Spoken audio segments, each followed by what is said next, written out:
Right, looks like we're live again for another alien radio signal hunt tonight. Let's get ourselves live across everywhere else, shall we?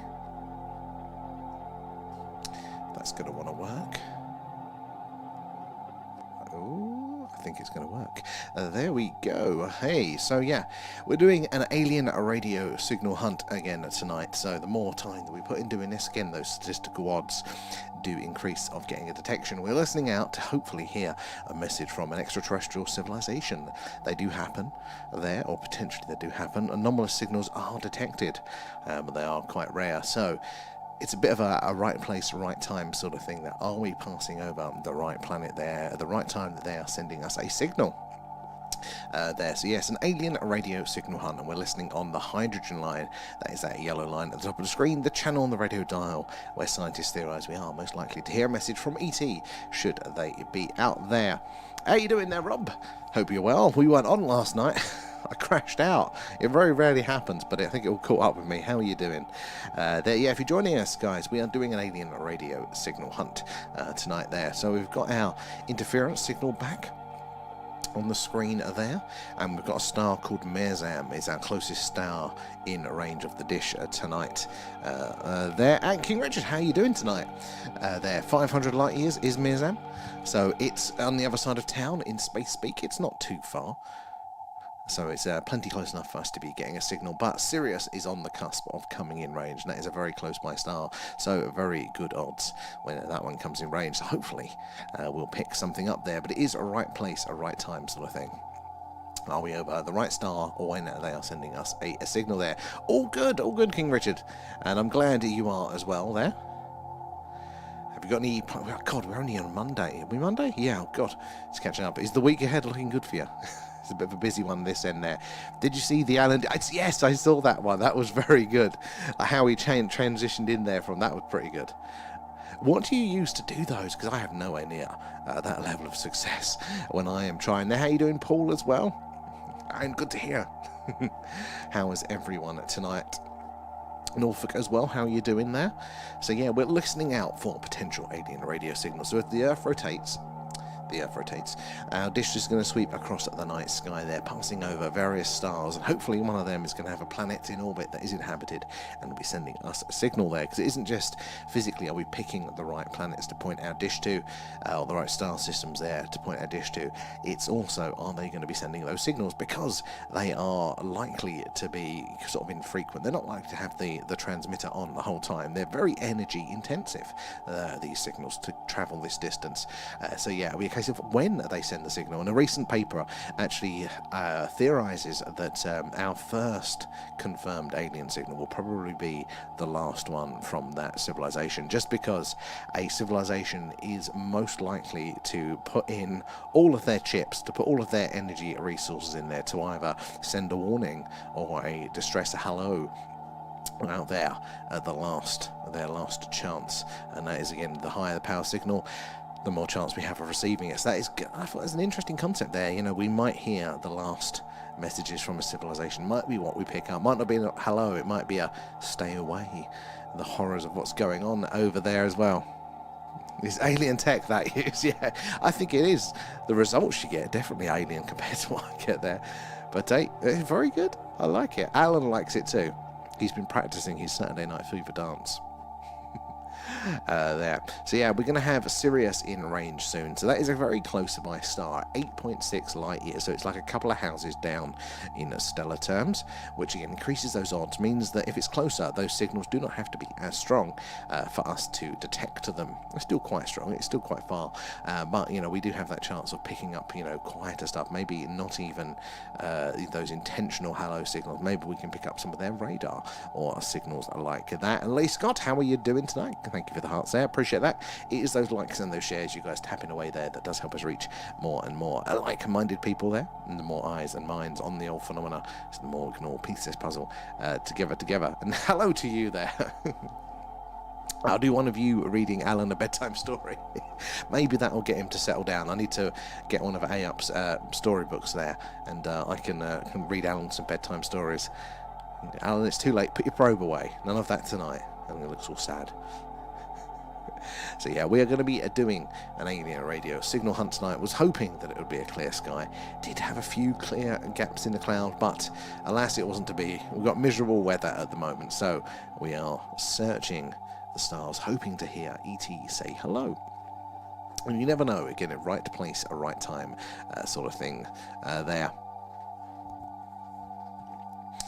Are we going to be over the right start at the right point? But we are going to be having, so we've got Mirzam at 500 light years in range there. Sirius is going to be coming in range 8.6.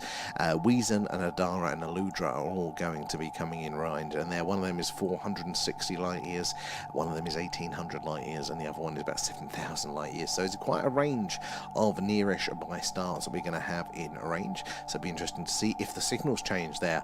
Are we going to be in the right place at the right time tonight there? That is what we are wondering. And again, if we do get a signal, it will only be on screen for between 30 and 90 seconds there. With the Earth's rotation, you can imagine, obviously we're spinning, we're rotating there. So that means our dish is going to be passing over the night sky relatively quickly. And at these distances, it'll be 30 to 90 seconds that any signal that we do get will be on screen for there. So it's going to be quite interesting to catch those ones as well there. Who else we got in tonight there? Rami Oak as well there, Peter. Good to see you there. OGV, how are you doing? Good to see you. I've not got my glasses on tonight. I might have to give up because I can barely see the chat. But do say hello, guys, if you're new here. I'd love to hear where you're all watching from tonight and how you feel about the old UFO phenomena. Whilst we pass the time waiting for those signals to appear on screen, because we're doing an alien radio signal hunt. And there have been a number of interesting signals throughout the year. Thank you, V, for the likes. Appreciate that, guys. Those likes are sending those likes and shares. Tapping away there does help us reach more and more like-minded people there. Thomas as well, where are you joining us from tonight? Good to have you in. So again, we're doing an alien radio signal hunt, but we don't just do this when it's a clear sky. We do a UFO, UAP, a skywatch. That's what that looks like there. And if the moon's at full, we look at the moon there and we look out for the wind and wonderful things happening on and off and around the moon. We tend to do something pretty much every night there. Paul coming in with the likes as well there. But yeah, there have been a number of interesting signals detected over the years. Most notably, the WOW signal is one that most people know. That was detected in the late 1970s, only a few years after we sent a message out as a civilization. So some people do think maybe it was a reply there. Sadly, though, with the WOW signal, we recorded the signal, how strong it was, roughly where it came from, and all that sort of stuff, but we didn't record any data from within it there, any potential message that may have been encoded within it. It just wasn't recorded with the telescope that picked it up. So it's very, very frustrating there, but it did come from the same patch of sky as old Free Eye Atlas. So a very interesting part of the night sky. Currently we're pointing directly south from our position here in the UK, and yeah, we've got Mirzam in range there, but Sirius is, 5 minutes out, I suppose, from having Sirius in range. That's going to be an interesting one when we get that one in there. Any intelligent life out there decided to stay quiet after listening to Starmer's speech? Yeah, maybe they lapsed into a coma. The man with no personality, and that's the best thing you can say about him there. Fraser's in, how are you doing? Good to see you. But tonight, guys, we are doing an alien radio signal hunt. They're hoping to hear ET say hello over a very large radio dish as it passes over the sky there. Hopefully we're going to detect a signal coming in there. So we spoke, didn't we? Fraser as well, thank you for the heart there, appreciate that, as it all goes back into the stream. But we're talking about the WOW signal and why they such a good candidate alien radio signal. How are you doing, Fraser? How has the world been treating you? And it was a fantastic signal. It looked exactly like we'd expect a technological radio signal there to look like, exactly where we expected to see it, with hydrogen line, this frequency at the top there, that yellow line. So it had all of the tick boxes for us there that we would expect to see. But it's not the only one. No. The BLC1 signal was detected, I think, 2018 time, and that is apparently a signal that may be coming from our closest stellar neighbour there, Proxima Centauri. So that is an interesting one. Can you imagine our closest stellar neighbour there is sending us signals? For me, I don't know if I'm excited by that or a bit nervous, having at least equivalent technological, if not more advanced technologically than us here on Earth, and that close. What would that mean for it there? I think it would mean that life is absolutely everywhere if that is the case. But you've got the weird signal there that was in the 2010s that was, I think, discovered there, and it appears to be a signal, multiple signals actually, coming from a red dwarf star called Rossa 128. And that is about 11 light years, so not far at all. And we know that that star has planets in its habitable zone as well there. So we have a location, a source for that signal as well there. We might know the particular planets that it's coming from, which is pretty cool, I think, as well there. And do say hello, guys, if you're new. We're doing an alien radio signal hunt tonight.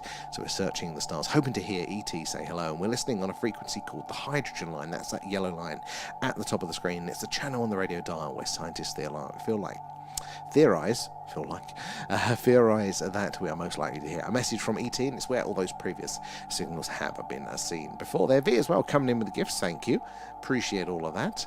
Let me scroll through as well. Phrase as well coming in strong there. Let's have a look there. I have a good feeling that tonight's the nightly. That's exactly what we want. We want that positive energy there. Paul and Phrase, thank you for feeding Alan. Nom nom nom, thanks guys. So yeah, this is the thing, no matter how many times you sweep the same patch of sky, you don't know if tonight is going to be the night, because it's not just about, is it selecting the right star that might have a planet that has civilization on it, it's also going to be, are they choosing to send that signal then? These signals are so energy intensive, they require a lot of power, so it's very important that we check as much as possible to catch it when they are, to give it a chance really, because you never know when they're going to be sending those signals. For example, Mirzam here at 500 light years away, 2.81 terawatts of energy would be required for that signal to reach us here. That's a lot of power there. Jolly as well, hello, thank you for the likes. And Andre notices in, good to see you there, and thank you as well for feeding Alan. Nom nom nom, thanks guys. And positive vibes only, V, 100% there. See if we can will it into action there, because yeah, it is a bit of a, I said, a right place, a right time. Again, a recent paper from some scientists thinking that when we do get that confirmation that of an alien radio signal there, it is most likely going to be their last signal, because they said they are so energy and resource heavy to send these signals. It's theorized that an alien species might put their most effort into their last one. The threat that their species is dying out. Maybe it's a warning, maybe it's a goodbye message, maybe they're uploading all of their knowledge to anybody that is out there listening as their last sort of hurrah, desperate attempt to make their mark on the lasting universe. So it's very, very interesting. And, how's weekend been? It was good, it was busy. I think it caught up with me a bit yesterday. I don't get physically tired often, but it took me by surprise yesterday, and I was zonked out of it there. And I'm a bit slow today. You're going to notice how slow I am today as well there. Beer Buster, how are you doing there as well? And Andre, did Alan say thank you? Nom nom nom, thanks guys. If he hasn't already there. And you may find the BBC will charge you a license fee for listening to alien broadcast. If they could, they would there. Zena, how are you doing? Good to see you in there over on the tubes. And if you want to see a bit more of the screen, guys, there's some more analysis that you can't see over on TikTok, because you just see the middle bit of the screen. But if you look in a second, there you go, look to the left and to the right, and where's behind my screen, there's all sorts of extra layers of analysis going on over there. We are monitoring the audio signal coming in there, and to the right we've got information on those stars that are in range. Behind me is a large sky map showing you where our dish is pointing and what stars are in range of it there, so it's quite interesting to see. So yeah, do make sure you're following us over there. We are at the Thing UFO on all of the horizontal places that you can find things. But you coming in with the stickers? I do love the stickers. It's such a shame that they messed up how they did the stickers over on TikTok. That was such a good thing. I loved making stickers after every stream, all the funny things we'd come up with there. Can you think of how many more funny things we'd have after the rocket launch stream? We'd have so many there, and V as well. Thank you for the alien pets, guys. Thank you for feeding Alan there. Rio, hi from me and my new Alan. Oh, you've got the invasion started, Rio. You've got your own Alan there. They're getting everywhere. This is it. The invasion's starting. This is how it's going to happen all along. So yeah, we're doing an alien radio signal hunt tonight there. hoping to hear ET say hello from amongst the stars on a frequency that scientists theorize is the most likely place for ET to put that message. Harko, how are you doing? Thank you for the heart. Good to see you in. So yeah, this is the hydrogen line. This is the frequency that hydrogen naturally releases a radio signal as it decays then. Because it's the most abundant element in our galaxy, it gives you like a nice background level to measure from. No matter where you are in the galaxy, this channel is going to sound the same there, and because of that reason it's very, very useful for radio science there, for all the astronomers to learn about the universe. There we go, galaxy. And it's always going to have that interest. No matter what our communication technology is going to be, this is always going to be monitored there for those sort of scientific purposes. And if our scientists know this, alien scientists would know this as well. So if you want a message to be heard, this is the place it's going to have guaranteed the most eyes and ears on it. And that is why we're monitoring this frequency, or one of the reasons why. And that is why they expect ET to put that message here out of all of them as well there. And Beer Buster as well as Harko. Nom nom nom, thanks, Thank you for feeding Alan, guys. So yeah, V coming in with the shares, appreciate that. So it is those shares and those likes that do help us reach more and more like-minded people there like yourselves. Carl's in, how are you doing, Carl? Good to see you. Guys, do make sure you're following. We do something like this every night. So if it's cloudy, we're doing this, the alien radio signal hunt. If it's clear, we do a UFO, UAP, skywatcher. Because we are based in Wiltshire, right down the road from Stonehenge, but right in the heart of crop circle country, these are the skies to watch for the strange and anomalous. If the moon, no, wrong one, if the moon is up full as well, we'll point our camera up there and we can see all those weird things happening up there, and hopefully you'll get those notifications when we go live if you are following there.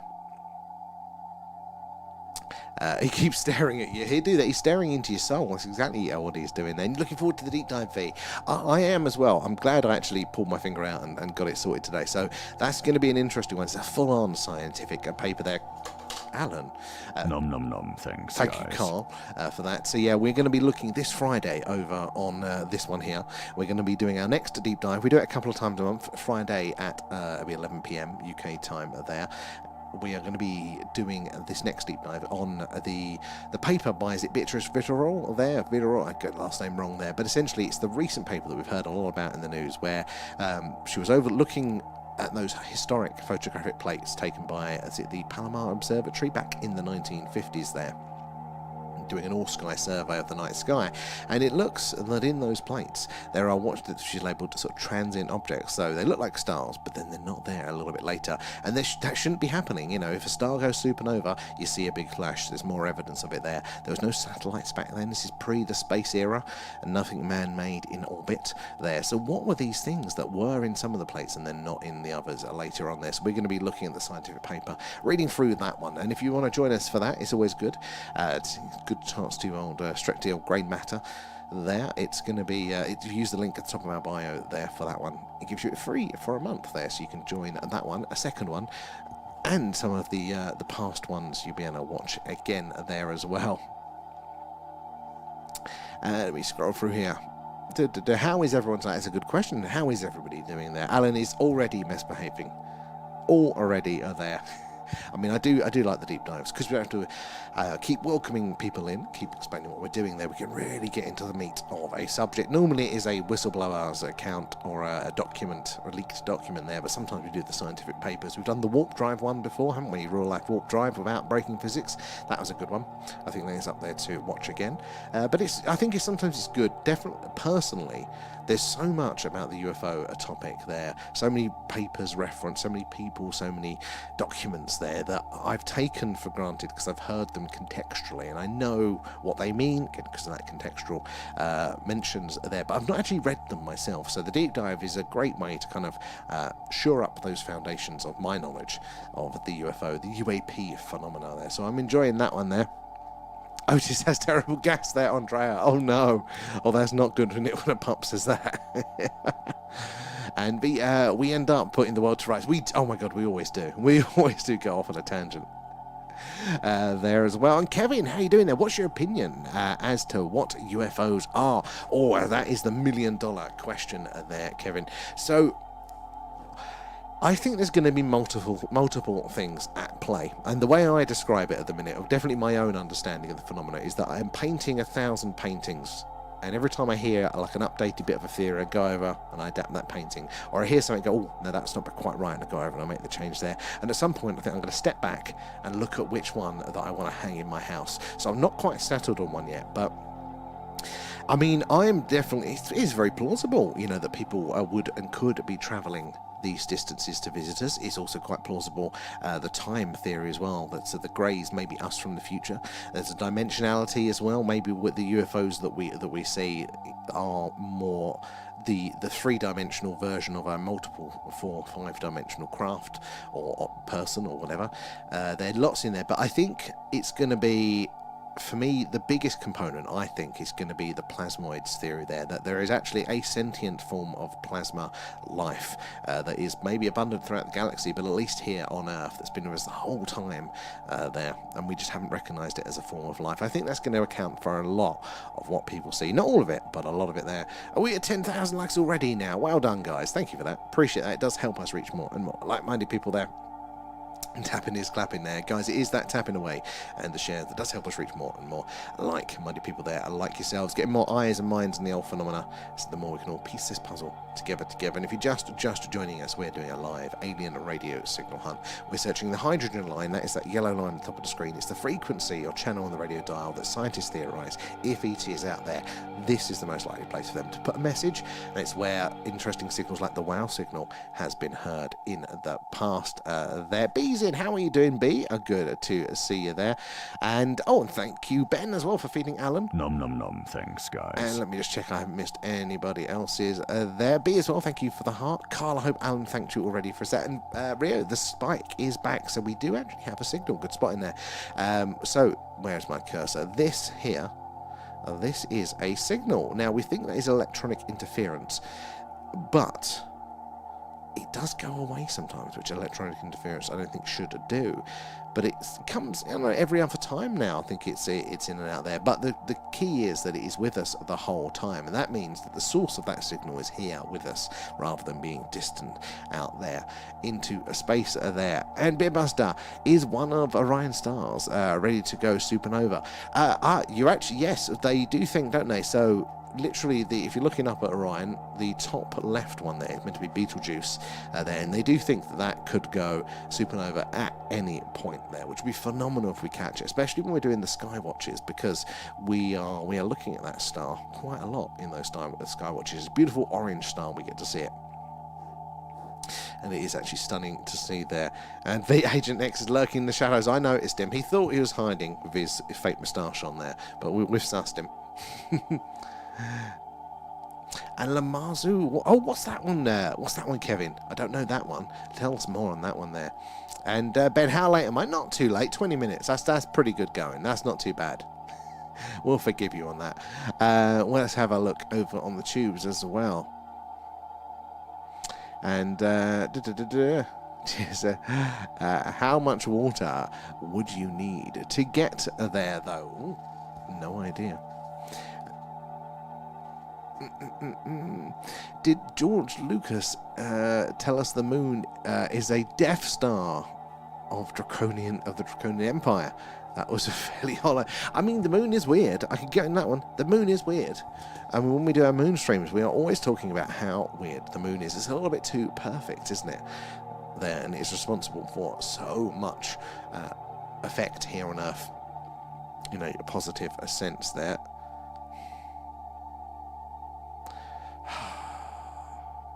Sorry guys, I don't know what's causing that connection issue. Weird.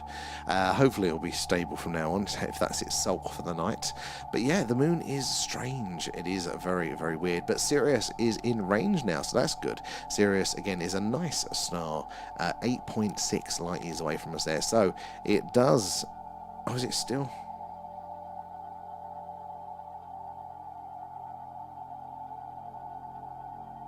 Is it still lagging? For a sec.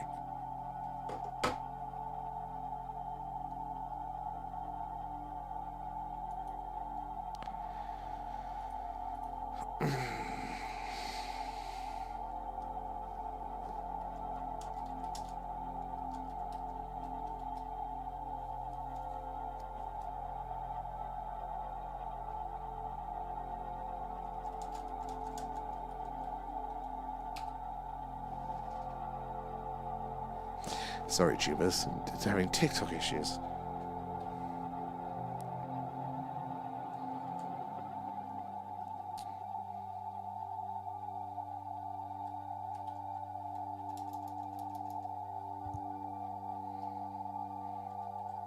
Let's see if we can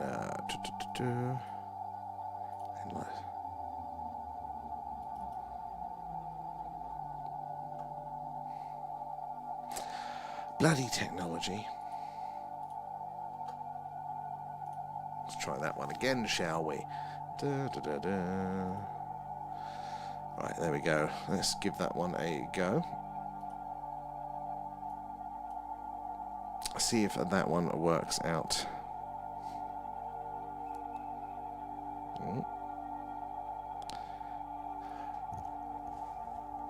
They are, yes. I'm just doing some technical fixes there, but we'll try that one. There we go. Let's try that one again. Sorry, guys, for the interruption there, but we got Sirius in range tonight there. 8.6 light years. That is quite close, which is good.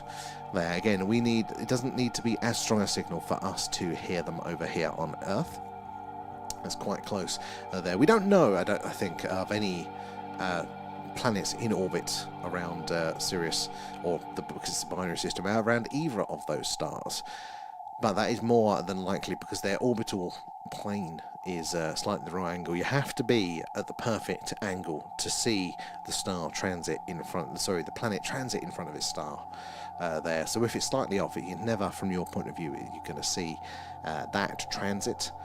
So how are we doing, guys? Sorry, I think TikTok had a sulk and restricted us as well. Froze and then restricted us. So we are back temporarily. We'll see how it goes. Rio as well, thank you for the likes there. We're going to have to do all that making up now because TikTok.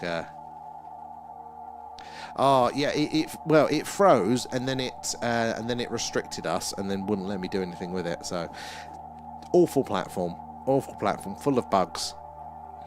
That is why, guys, if you want a better viewing experience, one of those.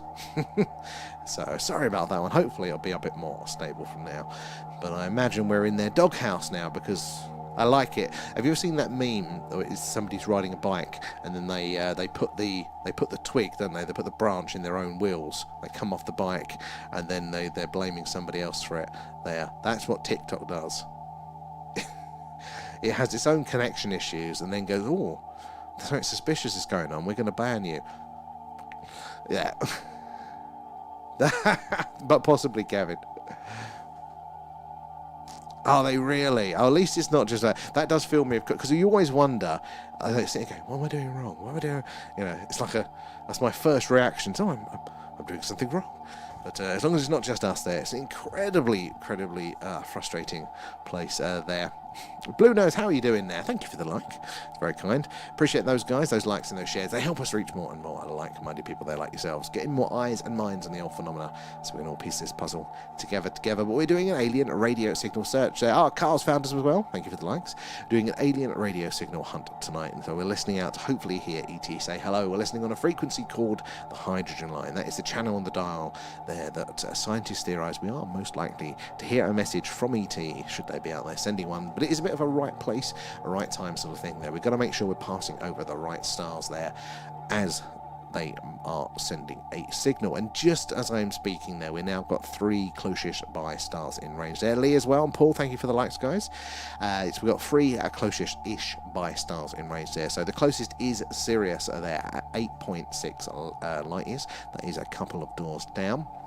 Then followed by Adara there, which is 430 light years away again, other side of town, and Mirzam at 500, not much further there. So again, quite close by in space terms. So hopefully not hopefully, but this is how it works.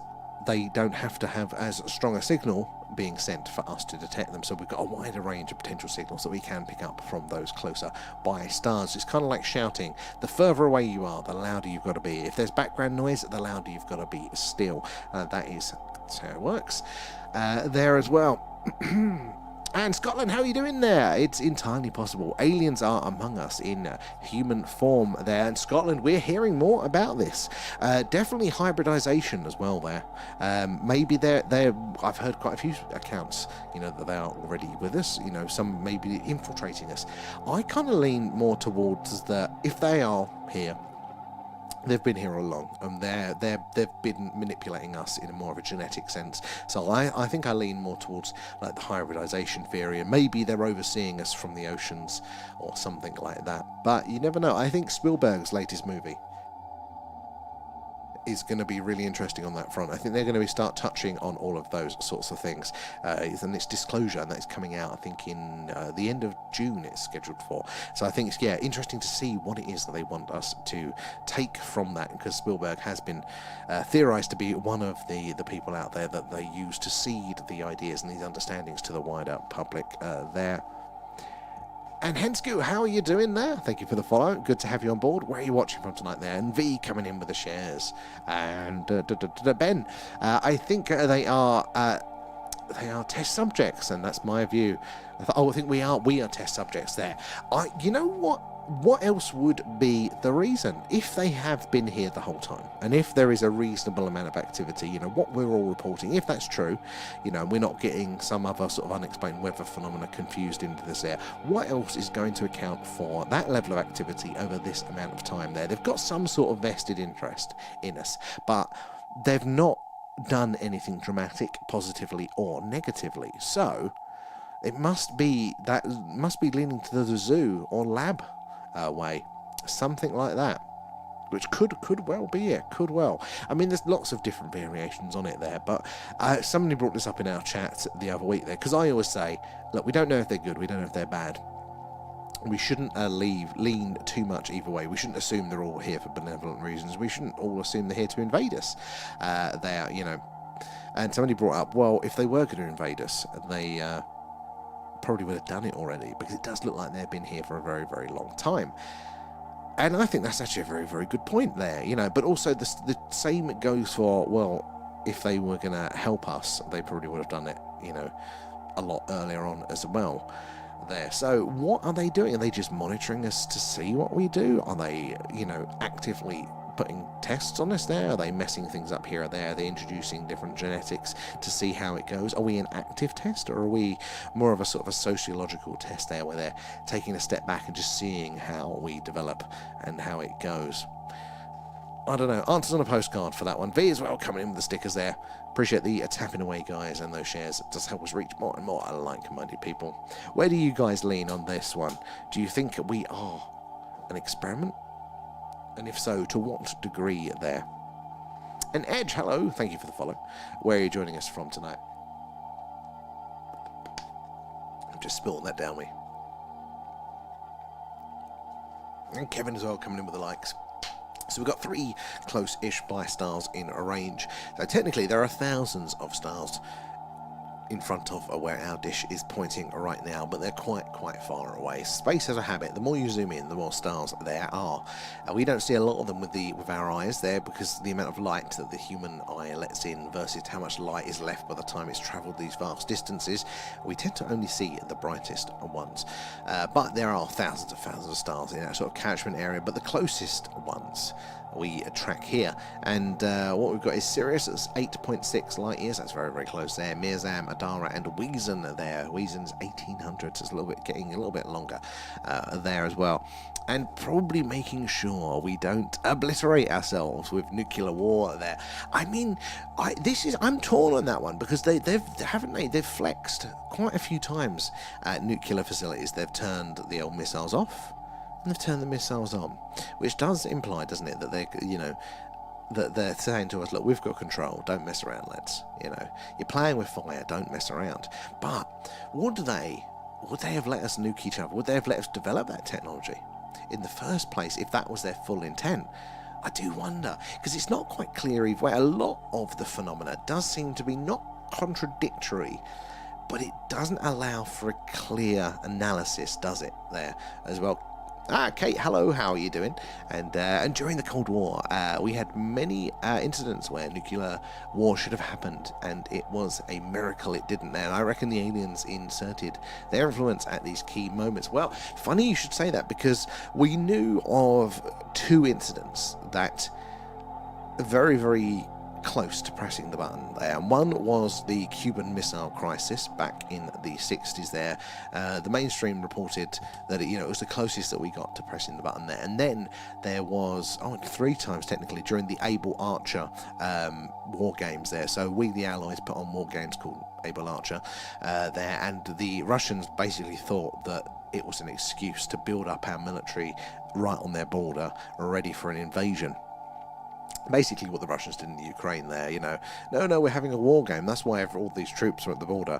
The Russians thought we were doing that, and that was a rumour, very close to pushing the button there. But also, as well, there was a time, wasn't there, where one of their defence systems, the Russian defence systems, triggered and said, look, you've got American missiles coming in. How you doing, Kate? Good to see you. And the system basically, said, look, no, we need to fire, but the actual general overrid it, and luckily didn't launch a retaliation. They could have started it. But I have heard recently that the button was pressed on a number of times, like actually pressed, and it just didn't work. All by the Russian side, apparently. Whether how true that is, we don't know, but maybe they have, because we know that they have. They've definitely shown that they can do it. So could well have done there.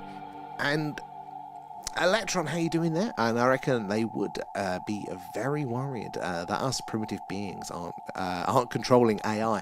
Well, this is the thing, isn't it? Where is AI going to lead there? You combine nuclear weapons and AI, could be a very interesting mix there. Are we already still, playing with fire? The sense, are we ready for the nuclear weapons and the tools that we do have? There. Scotland, thank you. It's very kind there, but it's very general and non-specific. You very quickly run to the edge of my understanding there. But that's why it's great, because we all get a chance to learn. Because normally I'll prattle off one high-end fact or something, and then everybody else knows all the details. So that's my favourite part about doing this, is we get to hear all of the specifics as well. Brad, how are you doing there? Thank you for feeding Alan. Nom nom nom. Thanks, guys. Good to see you there. Maybe they follow rules to only intervene when it's most needed. That would make sense, wouldn't it, there? And Tommy, how you doing? But yeah, that would make sense, that maybe it's got to be planet-ending wise. So we can let them chuck a couple of nukes around, but not the overall, end of the world. Maybe it's something like that, Again, it's kind of like parenting, isn't it? You've got to let your kids make some mistakes, but you just don't want them to make mistakes that they can't recover from there. How you doing, Brad, as well? Thank you for the likes. Let me scroll through there. TT isn't showing your comments again. Oh, my God, V. It's so frustrating, isn't it? It's so frustrating. And in fact, V, in protest at how it's treating you, V, everybody, we should be over these ones. Show TikTok how awful it is. Join us there. Not only do you get to see more of the screen, but it's also stable, and your comments don't get filtered out as much there. At the thing, UFO there, your TikTok jow. I think it's a very big jow. We're all in here. In fact, there's less people on the outside, I think, nowadays. And parenting, or don't wipe out the expensive product. Yeah. Yeah, I mean, they've put if they've made us there, they've invested a lot of time and resources in us there. They don't want their experiment going to waste, most probably. Is that your parenting method as well, there, Kate? As in, on a scale, do you think they are perhaps us at the end of time?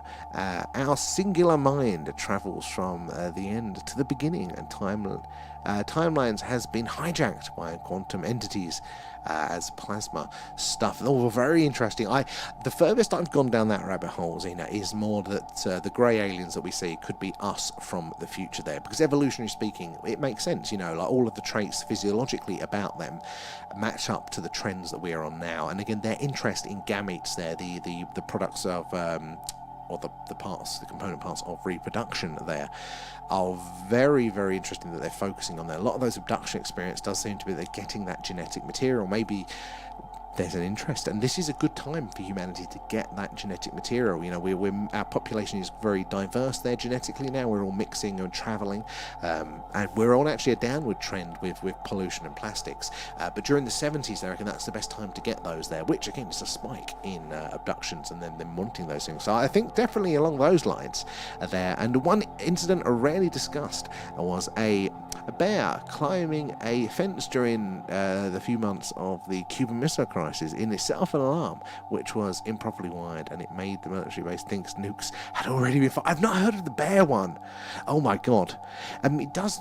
This is the thing. It does make you worry how close that we have come before. And the more I hear stories like this, and knowing what we're like temperamentally as humans, the more I think that they must have actually pressed a button, and maybe somebody has already intervened. There. And are you using directed parabolic? Yes, so it is. It's a parabolic mesh dish there, something like that, and it is tuned to the hydrogen line here. So we've got some low noise amplifiers and filters in as well to give ourselves the best chance of diminishing that background noise that is coming through on this signal, but also increasing any signals that do come through. So guys, if you're just joining us, we're doing a live alien radio signal hunt, and we're searching the hydrogen line. That is that yellow line at the top of the screen. It's a channel on the radio dial that scientists theorize is the most likely place to hear a message from ET, should they be out there and sending us a signal. But it is a right place, right time sort of thing. But this is where those interesting signals have been heard in the past there. Like the WOW signal and many, many more are there. And planes are already taking off on the runway, and a quick thinking soldier knew it was a bear and ran on the runway to stop the planes there. Was also a tracker. Bit of luck. I mean, it does work. There's a few times, especially on the Russian side, when it has come down to one person stopping nuclear war there. There was that general, when the actual automated system said nukes were inbound, and he made that decision there. You had the nuclear submarine that was going to go critical off the coast of America there, Russian sub, and he sacrificed, the couple of them sacrificed themselves to stop the reactor from going critical there, because that would have been seen as an attack if that had gone off there. And if that one as well there. 10 seconds, oh my god, due to a bear.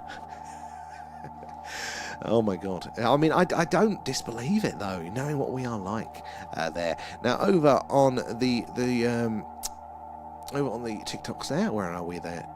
Let's go through there. V, you think I need to make a new tube account? Yes, of course you do, V. You need to be over here. And unless they do have Magic Resources Printer, Kate, you're never going to let go of the Magic Resources Printer. That did stick with me, though, at the time, during the deep dive there.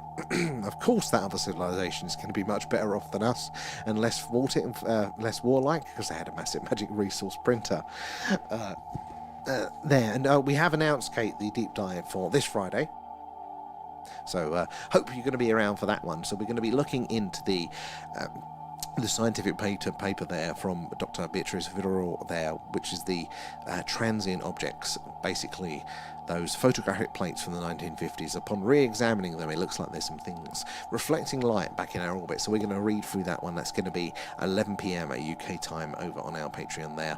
Use the link in our bio to join us for free for the whole month there, so you'll catch 2 deep dives and be able to watch the past ones back there as well. Big lols, but not untrue. And kids are the most expensive thing ever. I bet they are. I think the aliens are us from the future. At least some of them. Definitely at least those, the greys, it is compelling, isn't it, there? Especially, what a pair. Yeah, apparently, Yogi's gone wild. Yogi, that's not a pick-a-knicker basket. That's glowing. Put it back. He's stolen Borislov's picnic basket. No!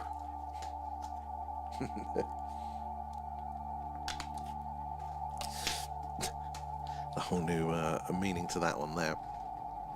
So yeah, we are doing the alien radio signal hunt tonight. So we've got a few close-ish by stars in range there. So we've got Sirius, Mirzam, Adara, and Weezon in range there, and Aludra is going to be coming in range pretty soon as well there. So the closer those stars are, the less powerful those signals have to be, because things like television and radio, they're quite low powered. So our television and radio signals, although are going out there, they're usable, if that's the word there. Usable distance or listenable distance isn't actually that far. They get quite quiet quite quickly. So yeah, the closer you are, the more likely you are to hear that one there as well. And I heard a story about mermaids today. Oh, Kate, I like the sound of that one. And it made me think of my granddad, who experienced something on a submarine in World War II. Oh, Kate, you've got to spill this one there. Traumatized him, but he would never say, oh, that's frustrating. That is. But a lot of people with their war experiences was like that. as well there. Sorry, just jogging my memory. I need to know more now, Kate. I need to know more. 100% there. Mandy as well, come in, thank you for the heart there, appreciate that. All the gifts and subs and patrons do go back into the screen there. And how you doing, Mark, as well, and Sunny, thank you for the like and the follow. Where are you joining us from tonight then? Guys, if you're not following us already, definitely make sure you are, because we do something like this every night. If it's cloudy, we do this, which is the alien radio signal hunt. If it's a clear sky, then I press the wrong button. Sorry guys, let's change that back. If it's a clear sky, then I do this. Press the right button. It's a UFO UAP skywatch there. We're based in Wiltshire, in the heart of Crop Circle country, just down the road from Stonehenge. These are the skies to be watching for the phenomena there. And Mandy and Mark there. Nom nom nom, thanks, Thank guys. you for feeding Alan. It's a bit cruel, isn't it, that he eats the alien pets, but who am I to judge alien culture there? Let me scroll up on that one as well. They're sitting here eating 2 slices of melon. I mean, you know, why not at this hour there? How are you doing, Mandy? Good to see you in tonight there. Hope the world has been treating you well. And thank you for the like there. And let me jump over to the old Twitter and I'll relay them. Oh, 100%, Kate. I want to hear this mermaid story there over on the purple one there. Topsy-turvy.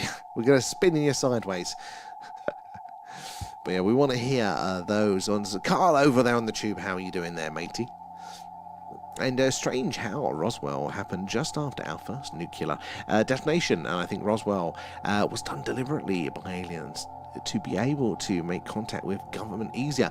That's not a bad theory around that one. And what was interesting as well, I didn't realise this, but there is that connection to the nuclear and to Roswell, not just in time, but Roswell Air Base, Roswell Army Airfield, there was the home to the world's only nuclear bomber fleet. It was the only nuclear base on the planet at the time there. That is where the Enola Gay and the Boxcar, the planes that dropped the bombs there on Hiroshima and Nagasaki, that's where they were based. They were based at Roswell Army Airfield, and it was those crews there that responded to the Roswell crash site. So talking about this correlation between the UFO and the phenomena, their interest in the nuclear, it does start during Roswell, doesn't it? Or at least the modern era of ufology there is those strong connections. I mean, the phenomena in general does seem to have been going on for like the whole time we've been here. You go back to cave paintings, and it does seem to be that it's the same phenomena, you know, displayed there in the religious texts, even in folklore. If you break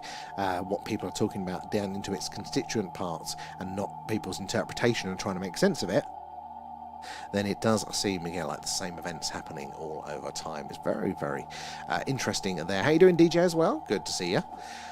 So yeah, we're doing another alien radio signal hunt tonight because the clouds were rolling in once more. Let's have a look ahead, actually. Let's see what the week ahead is looking like. Oh, ideas on a postcard, guys. What shall I do as a special birthday stream? I mean, it's coming up. It's Wednesday, so we've not got long to do any planning. So not planning, but it's looking like it's going to be cloudy, and I don't know if we can bother to do this. What do you reckon we should do for that one on Wednesday there? And lots of orange in the signal, but yeah, it does. It's actually looks to be quite high. Look, we're up in the 51-52% range there. So the background noise there does seem to be very active there. Oh, you're getting your messages blocked there, Lee. Oh, honestly, this platform, I'm that far from just in sulk not being on it in protest, but we'd miss out on so many of you guys there.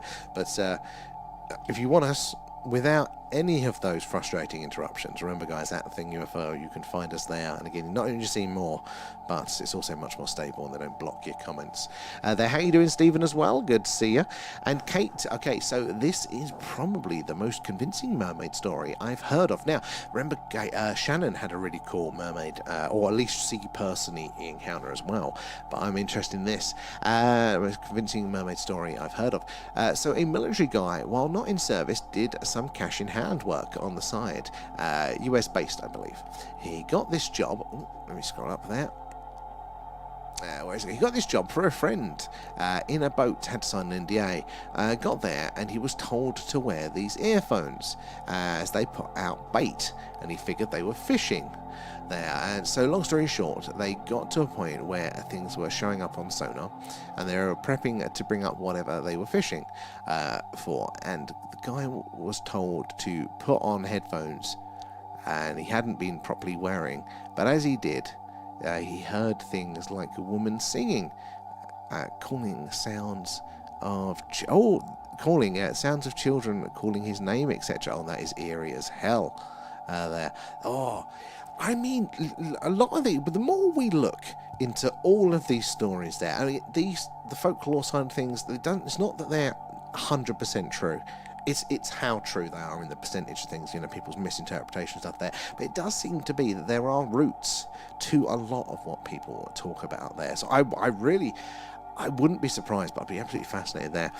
And finally, finally put his earphones on, and then the noises stopped. But when they pulled up the thing, it was just one. Ooh. So it sounded like multiple there, because going back into the lore with the mermaids, it was the siren's call which lured people in. That is very interesting. Don't hear some on. We do hear bits occasionally there. And not going to be a nuclear war. It'll be stopped before it starts. Stephen, we were just talking about this, actually. What is the likelihood? I mean, we look back through history, and there's definitely been a few close calls. Calls that probably, the button probably was pressed a few times there, and it does look like somebody has been looking out for us. So, would they do the same again? Possibly. DJ's coming in with the likes there. Thank you for that. And it's ever since the rocket comets. Oh, yeah. We're never going to live that stream down there. That was hilarious, though. That was one of my favourite there. The sirens, yeah. The old sea sirens there. Oh, let me scroll through there. Remember, our DNA matches a banana to 99% there. And it ain't impossible, yeah, that we're so close to a banana. Does make you wonder what is in our DNA there. Like the Men in Black showed us, yes. A lot of UAP sightings are from the sea. That's a very good point, actually. My first thought was when you were talking about your grandfather there, Kate, having an experience he wouldn't talk about there. Immediately was that, a lot of these USO sort of encounters are, the weird sonar pings, things travelling very, very fast under the water there. And Larry, how you doing there? Can you get a pic of the Northern Lights we've got at the minute? Probably not here. We are cloudy as hell, and we're quite down south, so we don't tend to get that lucky. I will stick my head out later and see, but probably not where we are. And the Millennium Falcon is under the Baltic Sea anomaly there. It does look exactly like the Millennium Falcon, doesn't it? Wouldn't that be so cool if it was there? And the friend on the boat said they were culling the population, but they could only handle one at a time, and that they mess with underwater constructions and things. I bet they would. And the reason it made me think of my granddad is because, well, he survived. So what happened on the sub? Yeah. Well, something that was got to be traumatic enough, but obviously didn't sink it. Did he have hesitation around water after that? Do you know? Like, is it so I just don't want to go back in the water? Or was it submarine specific, maybe? Tie in there. And let's have a look there.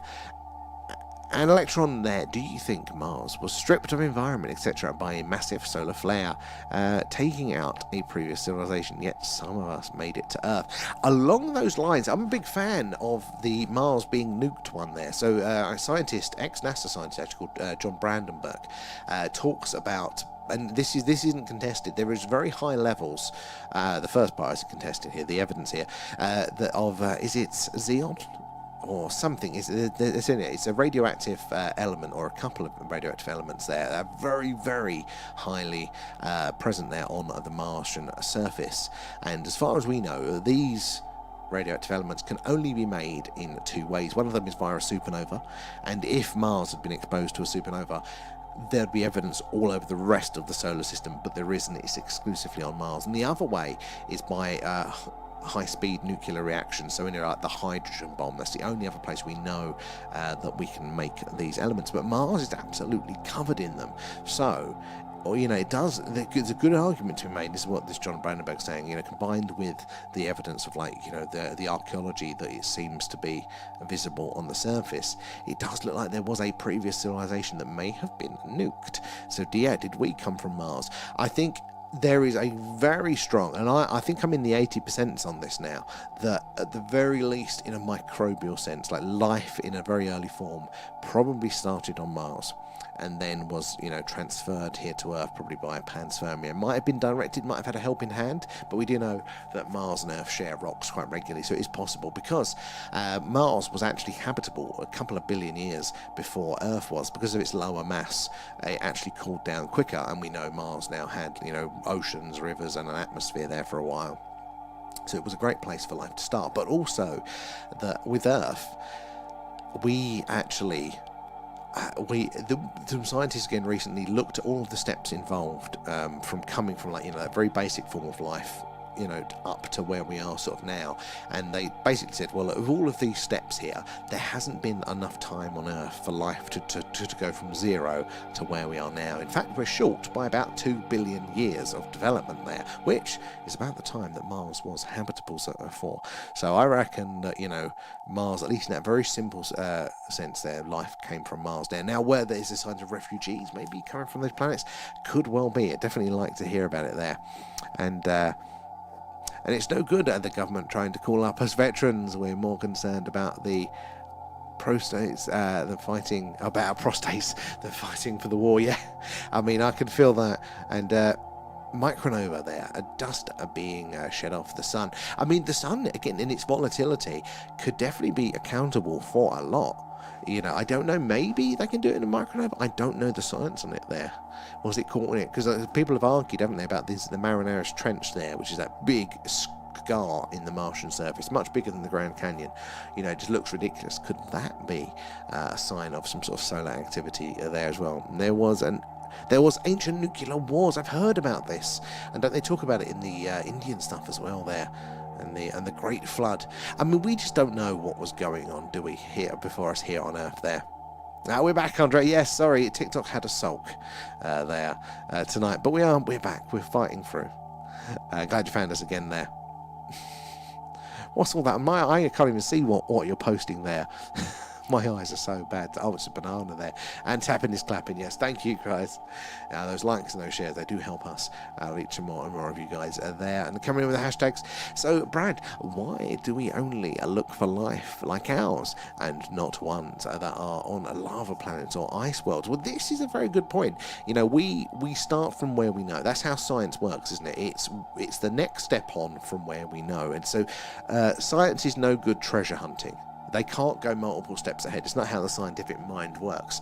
So it means that what it does uncover is normally on very solid foundation, but it's no good at actually uncovering a relatively accurate picture of what is out there in general. That's its big limitation there, that we are starting. I mean, you've heard the phrase the habitable zone there. Now that is based on basically where liquid water can be, distance from a star there. It's warm enough that the liquid water is present, but it's not too hot that it gets evaporated there. Again, that is all based on what we need. But again, we're now looking to places like, even Neptune or ice worlds where they're going to have a liquid water, but if they've got that internal plate tectonics or an active inner core there's a good chance they're going to have sea vents and volcanoes, which could be more than suitable for life. So this habitable zone now is becoming more and more redundant, but it's from our perspective. What about silicon-based life there? What about the plasma-based life there? Because science just can't get its head around it. It's too many steps, but it doesn't mean it's not there. I see it's people like us that we do the big picture stuff. We point in the rough direction, and then science does the groundwork to kind of lock it in there. We're the treasure hunters. We'll take the risk there, because 9 times out of 10, guys, our theories aren't going to be wrong. We can't be right about absolutely everything there, but that 1 in 10 is 20 steps ahead of where science is, and there are great rewards for us all there, and that's why we do it there. The dirty that's why my innocence is filtering out of them. Now, no wonder you're in the TikTok jail there, Vic. There. And thank you as well, V, for Nom nom nom, thanks, guys. feeding Alan there. And DJ, can you explain the hydrogen line? Good question. So the hydrogen line, that yellow line on top of the screen, it's a channel or a frequency there on the radio dial. So it's called the hydrogen line because it's the frequency that hydrogen naturally emits a radio signal, I think, as it decays. And because that's the most abundant element in our galaxy, it makes a very good baseline. for monitoring and understanding what else is going on there. So it's very useful for those radio scientific purposes there.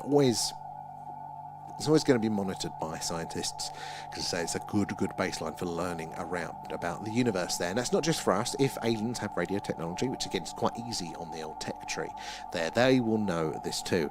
So that's why we search this frequency in particular, because it's the most likely place to have somebody monitor it there. Out of all of the thousands of channels that you could choose from in radio, this one is at least going to have, no matter what your communication technology is as well. You could communicate with lasers, with telepathy, or whatever you want, but this is always going to tell you something about the universe. It will always be monitored. This is the most likely place, if you want a message heard, to have it there.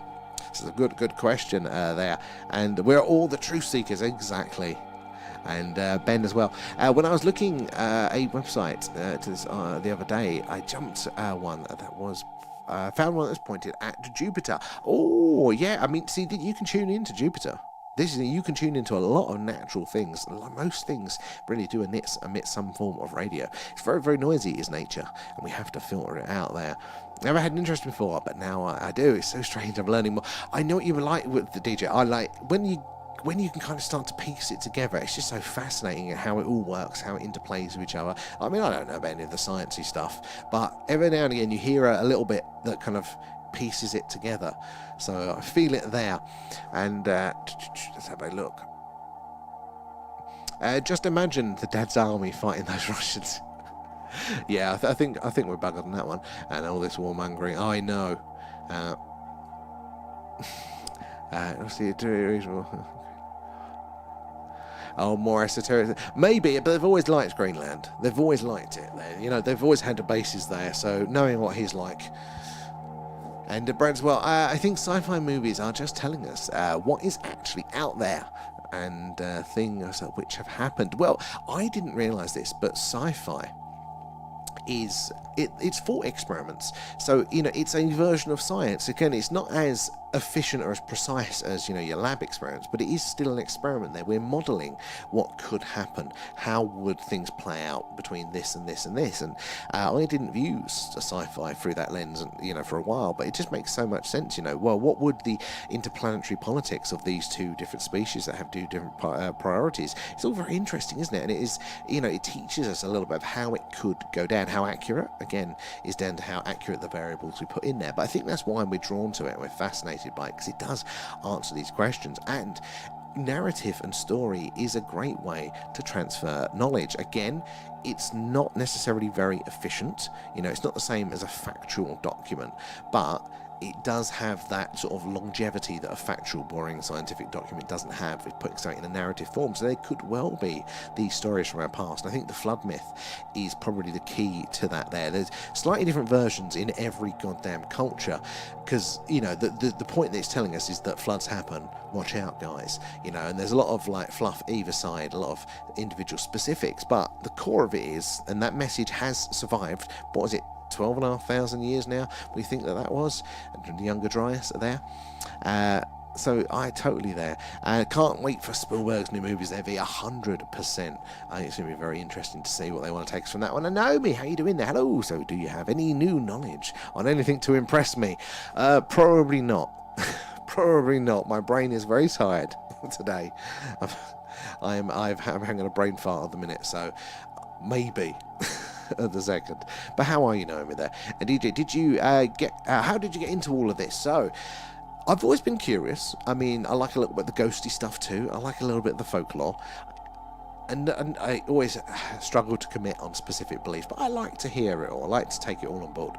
Then we moved to this part of the world, this part of the country, and found out that this town had its own history with the phenomena. Had a big UAP flap here, and it kind of just reawoken it there. So we started doing this, and I mean, learning as we go to it all there. What was everybody's initiation, yourselves, into all of this sort of stuff there? Some people it's having an experience that you can't explain, and some people it's seeing something on the TV, or you're hearing a story that just hooks your imagination there. How did you guys get into all of this ones as well? And did you know someone from the military told Spielberg he was close with Close Encounters? I've heard, and also with E.T. as well. What's his name?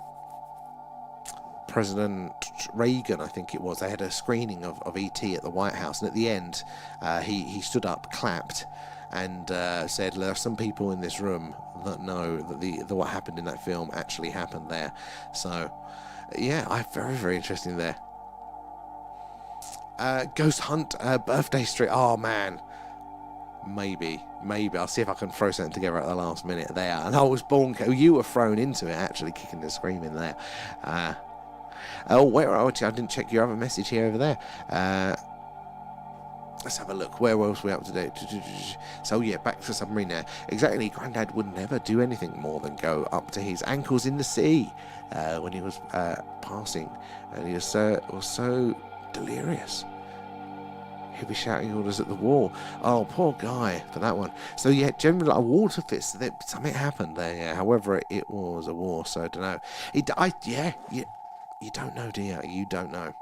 That's very interesting there. And curious, how does the toiletry system work in the shuttle? I don't remember them mentioning a bog. They did have one, didn't they? But yeah, it does make you wonder, doesn't it? How well it works. It's all gone wrong, guys. I'm going to need about an hour to clear up. God, could you imagine food poisoning in 0G? Oh, that's not fun for anybody on the spaceship there, is it? That goes sideways very, very quickly. And also my granddad side is, where you get the gifts from, if you want to call it that. Very interesting. More suction on the pipe there. You're going to need a lot of suction to take that away. So yeah, do you reckon he might have had something in there? So that experience, although it might have been scary for everyone, Grandad might have actually had that extra layer to it there. And is it February Artemis is landing on the moon? Aren't they going around it first? I think this one they're doing the loop route. I could be totally wrong, but I think this first mission they're just going back, a crude mission around the moon. Because I don't think they've built another lander yet. They dusted off the old Apollo one, strapped them to it. Needs must. And there. I know that would be awful, wouldn't it? Zero G food poisoning there. Space station throwing shit at the sun. Just releasing it out there into the vacuum of space, and then it just covering a satellite there. Just all of a sudden, the lens on the Hubble telescope has just got really, really dirty. All of a sudden, guys, what's gone on there? We won't see the true pictures, though. I mean, from that lot, not a chance. I've got more chance when the billionaires go out there, I think.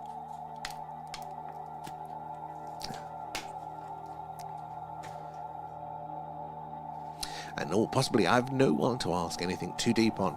I have to go by what my guides tell me, okay? That is a shame, but yeah, makes sense now. Are the rest of your family quite open to the gift side of things as well? Or have they pushed against it because of the obvious sort of difficulties with it? I think I'd probably try and ignore it if I had a gift like that. And just obviously I've always a second guessed everything. Makes sense. That I have to self-destruct the spaceship. Well, that is just reminding me of our stream the other night when we were playing Kerbal Space Program there, and we didn't put any toilets, did we, in the rockets that we were building? But we did get that rocket to orbit, and it is now on a weird eccentric orbit, isn't it, out there on its way, I think, around the moon and back. Can we rescue it in time? Can we get out there? Can we refuel it to save the crew? That's going to be our next mission. we definitely have a problem there, Houston. Not sure that are even manned. They don't go far up there. Well, actually, yeah, the space station stuff is not actually that high up in the scheme of things. If you think, especially if you consider, the geographical distances where we go across the country, we're not that high above the Earth there. Our satellites, space station, and all that sort of stuff. It really isn't that high up there at all, is it? There we are. Yeah, it is very, very interesting. The poor wee crew members. I still can't get over the wee guy's eyes. Yeah, they realised. Yeah, it would have been let them burn up. Probably would have been the kind of thing. But That did make me laugh. I've got some sound effects ready for the next one. Have I got them on here? Where are my sound effects? Like, you guys that weren't on that stream are going to be like, what the hell are they on about? But, we are showed for launch. What else was there? Yeah, we were making knob jokes the whole time, guys. So that's what was happening there. Let's go back to my normal sound effects. That's a funny stream. That was 11 out of 10. It did make me laugh. Well, I think we need costumes for the next one.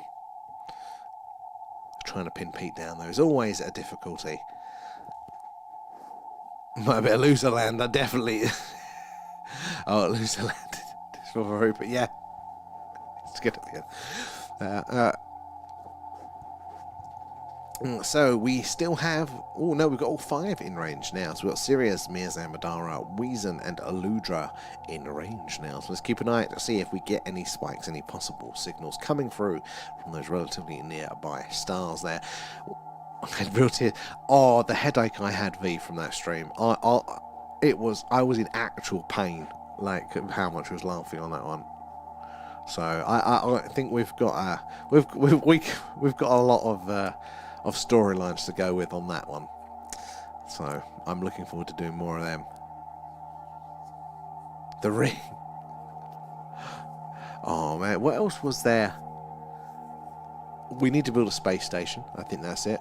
We need to start launching satellites in orbit as well. So, I mean, there's lots there. We've also got a rescue mission. We've got to go to the moon. We've got to go to Mars. You know, there are lots of directions for that one to go to. Just got to get Pete around here more often. All the cosmic radiation problem for Minecraft. You're not wrong there, Stephen. You know, you've got being exposed to the radiation, haven't you? For that long, you're out there in space. How did they do that? How did they get past, what was it, the, what do they call it? The Van Allen radiation belt as well, around Earth. How did they do that there? You didn't even notice the shadow. That's what we were giggling around. That's what we were giggling around. Oh, it totally... Yeah, that sent me, that did. Still knob jokes and at 40, nor nearly. There. Good luck there, Andrea.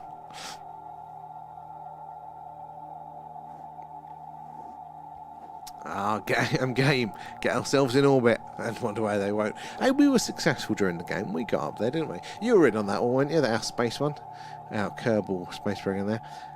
Can we please launch Starmer? Oh, Electra, I think unanimously everybody agrees with that one. It's quite nice, isn't it, that when everybody actually gets along and all agrees for once. GWAC, how are you doing there? Penelope as well. How are you doing, guys? So we're doing an alien radio signal hunt once again today there. And I couldn't stop laughing at the jokes, yeah. It's making me laugh. Oh, it was... Yeah, I hope you're not going to get bored of them, because there's going to be a lot more of that, I think. I think you do any more TikTok, it will probably bar me for the comments, yeah. I don't know why it's not, well, it definitely has put us in jail, but it hasn't, you'd think it'd be a bit more literal.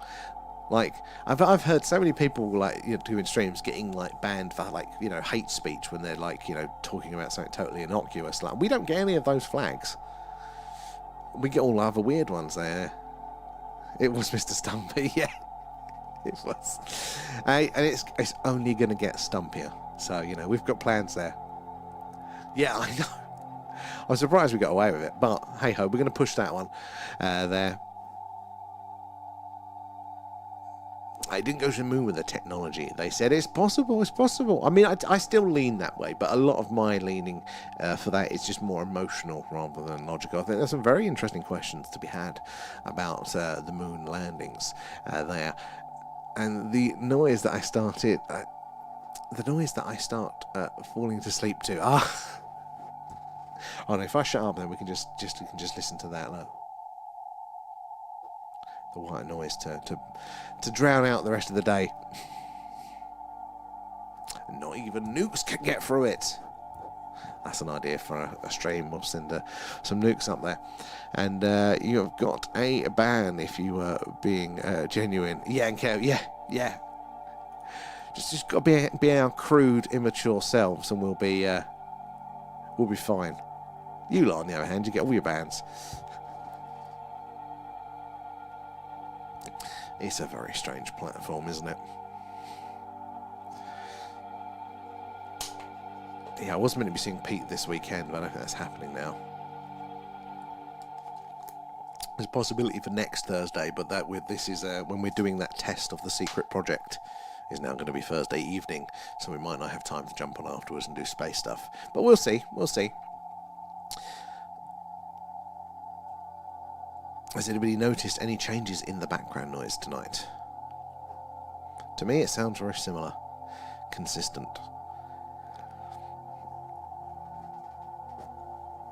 Not that tin can fakery.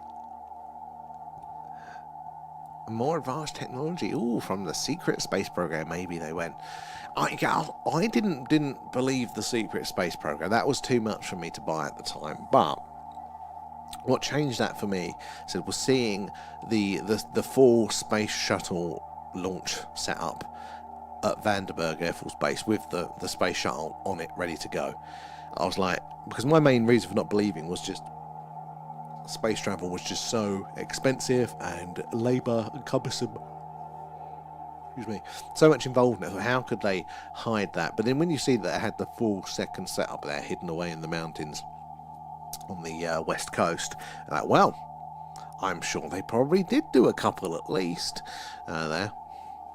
32 nukes at it, and it held. Hillary said so.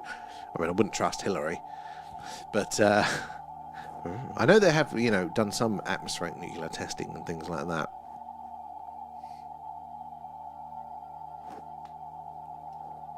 You're leaving you in suspense. Yeah, you gotta wait for this because it's nowhere near ready for public consumption. They're talking about parts of the rocket. Can't help with it. Exactly. Oh, it sounds a bit more hollow. Oh, okay. I wonder what's going to have that correlative effect then. Because the signals that we get, like the interference signal here and this ridge on the line, so this is now being more common, this slight one here, than this one now comes and goes. But they are with us for long enough, but it's still not consistent. So something's contributing to this in our sort of not atmosphere, but in our immediate sort of stellar space there. And just curious there, Penelope, were you to find time to look up the star that gave a call? Oh, I haven't yet. No, I haven't. What was it again? I didn't write them down, and the comments disappear. So I'll have to do it when I'm in chat. Sorry. But I do want to have a look. Yeah, I think I was waiting till next time we do a skywatch, which the weather's been crap. But if you put it up again, I'll try and write it down this time, so we can figure out if it's in the part of sky. We can actually have a look now on the apps to see if it is, at least a northern hemisphere star, and we can roughly then figure out where to point.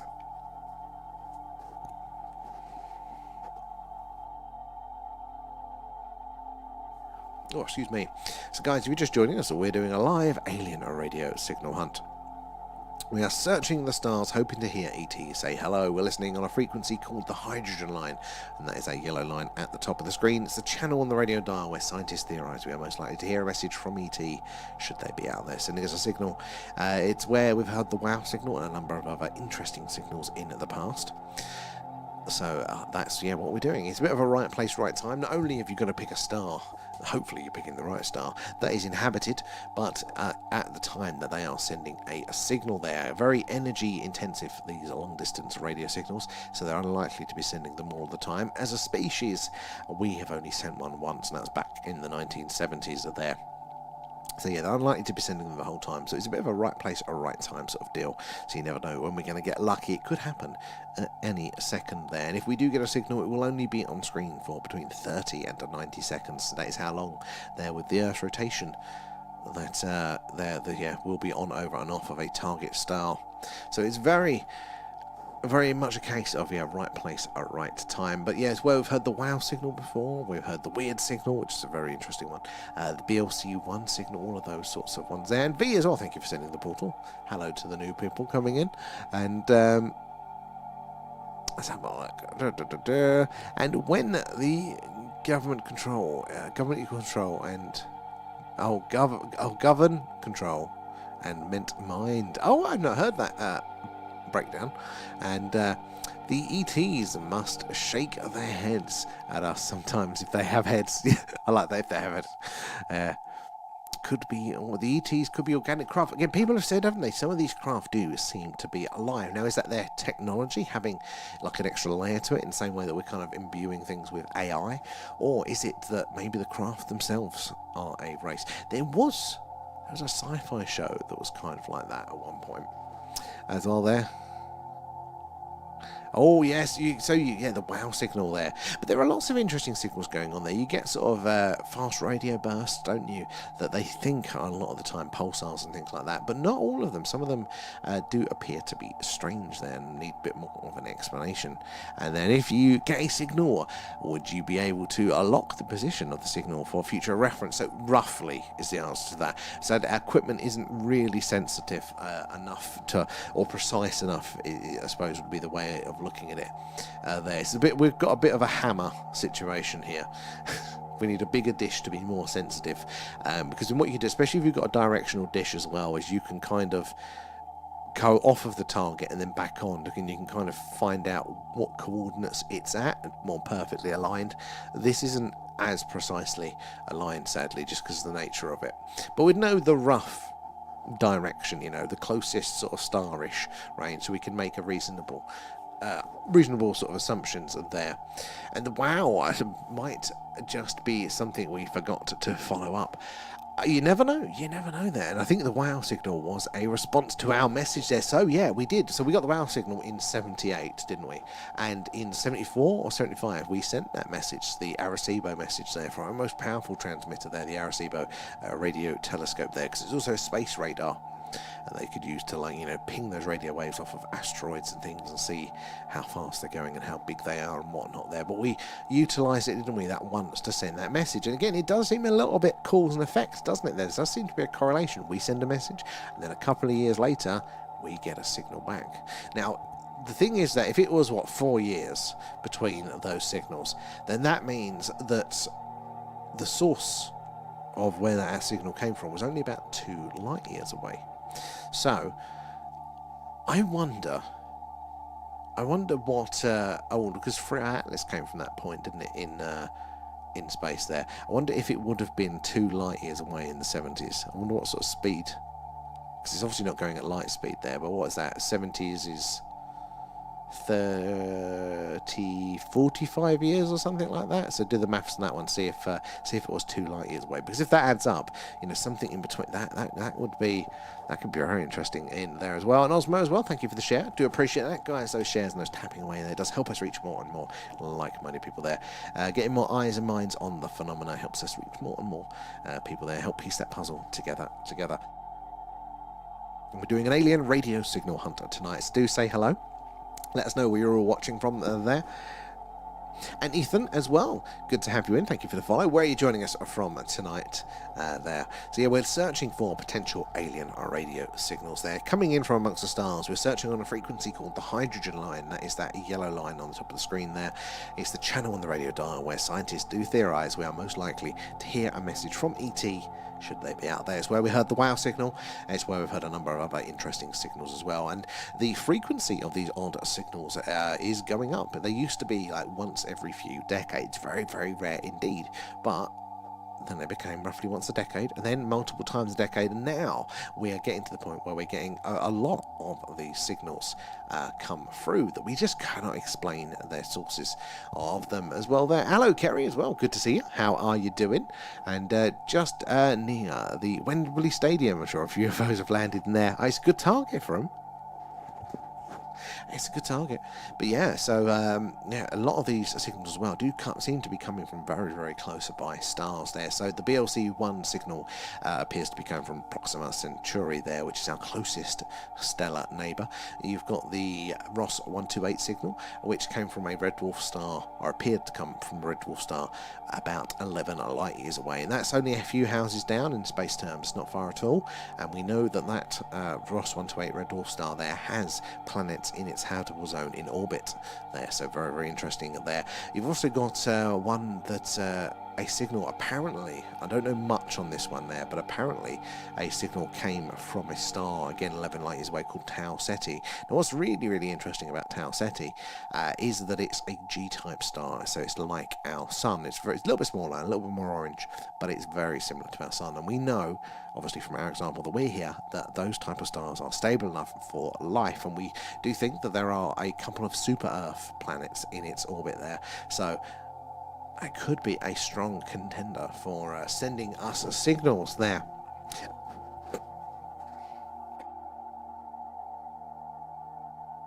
Oh, what's up with me tonight?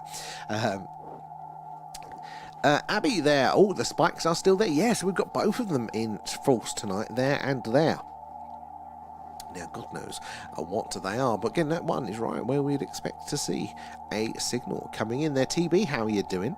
Brad as well, thank you for the heart, appreciate that, and Kerry with the likes. Appreciate all of those guys, and let's have a scroll through here. Yes, I remember that. Oh, it was Babylon 5. It was Babylon 5, wasn't it? Those weird spider-like creatures, Stephen. Good call there. And I think they're from P45. Or P50s. One was a grey, and P50 was a more angelic thing. And the more we changed the butterfly, it's flapping its wings. Ah, okay. And could intermittent assimilation of every future race there. When it gains a singularity soon. Will every other timeline chase to exist when it declares itself God there. So if a particular entity reaches a singularity. Very interesting. There, TB as well. Thank you for feeding Alan. Nom nom nom. Thanks, guys. There. You can see the northern lights, but whereabouts are you? Because it's just cloudy here. I'm a bit jealous. I missed it last year as well there. And I'm a bit late tonight. I had a snooze and now I can't sleep. Are you going to be up till 4? I'm like that. I get so shattered during the day. Leanne's like, have a nap. Have a nap. Like, if I have a nap, if I'm even successful at having a nap, that's it. I ain't sleeping all night. Messes me up. Liverpool, you're a bit higher up than us. Yeah, so we'll make the most of it. If you get any good pictures, tag us in. I think I will have a check after the stream, but I think we're going to be... I think we're going to be a bit too south and a bit too cloudy to make out anything, sadly. But yeah, so guys, alien radio signal hunt once again tonight. Oh, it was an hour ago. Damn, no, we missed it. Even when it kind of did come down this low to the southern part of the country, was it last year? I still missed that. There's too much light pollution there. I'll catch you later, Lee. Thank you for joining us as always. We'll catch you tomorrow, no doubt. Hope you have a good day there. Yeah, just clouds. Oh, it feels like it's been cloudy for goddamn ever. I want to do some more sky watching. I want to get the camera out there. Supposed to be cosmic rays. That'd explain why the old auroras picking up, isn't it? All the energy from those there. Latest in there, McDonald's has received an order from 450 million Big Mac meals. Oh, there's something about McDonald's. It's cheap as hell, but it's a good sort of cheap. Sometimes you crave it. Or with Coke there and 4 nuggets. I bet they'll forget the dips. That'll be grounds for interstellar war. Aliens from Hungary. There. Oh, Abby, excellent. I'll have a look at that. Thank you. And I gave it up in 2025. BK. Yeah, probably for the best. And luckily, out in the country now, no takeaways. There's like one. So that sees to that. I used to enjoy that. I'd travel into the city, get a takeaway. Oh, whilst TikTok want me to complete a puzzle.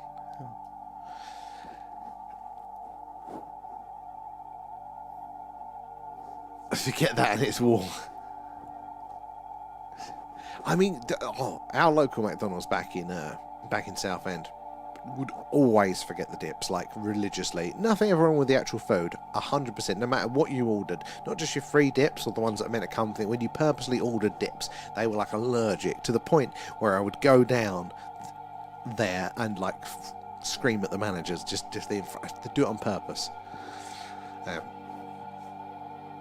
there's not enough to keep up with the amount of burgers that they sell. So what are they using it? Oh, Alan.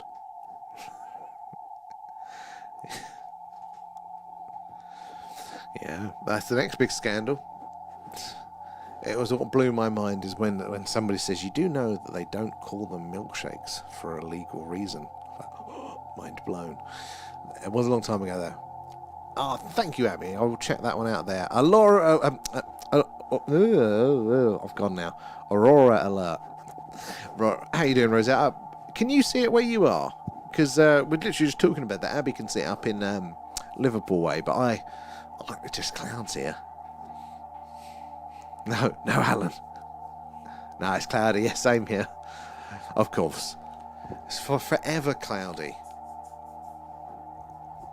Hope you are feeling better though, Rosetta. People in the mincemeat there. I mean, I don't know if I would be surprised these days. Might be why it tastes so good.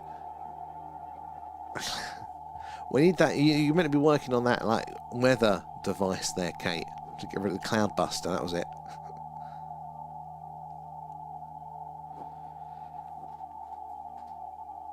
Let's actually have a look now in the Discord. Let's have a look at your picture there. Oh my god! What? That's not that. That isn't not in Liverpool. You're having me. You're pulling my leg. Look at that. I know it's not going to come out. Look how purple and the white bit that is there is actually really green. You're telling me you can see that, or you could see that in Liverpool? I'd get on a train to go see that there. It's over the water. Oh my god. That's better than being, in Iceland or wherever from there. Where? That is, no way it's like that.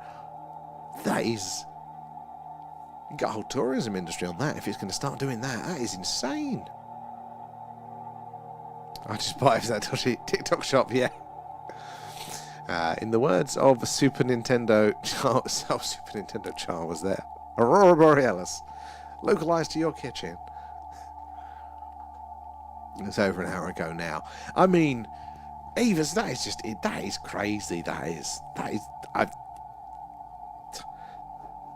actually taken my speech away there. That is a good, I wish I could see that there. People in the midst of it, yeah. It's England in January. I know. I noticed it. I don't know why I'm surprised. I'm surprised at myself. Why am I getting frustrated by the weather? I did this in the summer. You probably remember me being quite frustrated in those early streams because, like, constantly trying to get the camera out and be like, oh no, there's a cloud. And what, you're getting frustrated with the weather. You can't change the weather. It's your birthday. Stephen, you're missing out. No, brilliant Aurora there at the minute. What kind of currency do Alien use? Starbucks. Have you been teaming up with Xena there for the Christmas cracker jokes? It's very good. Alan is nodding his head. It is Starbucks there. Here in Lincolnshire, it's very foggy and damp. Oh, I mean, you should be able to get it like that. We are that high up. Oh man.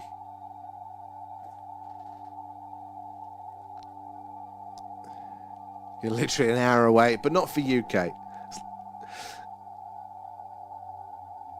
The dinner I made tonight is called Eggs. Is that your own name there, or is that like a translation, like issue? Or is this your... It really is. Yeah. I mean, sounds delicious.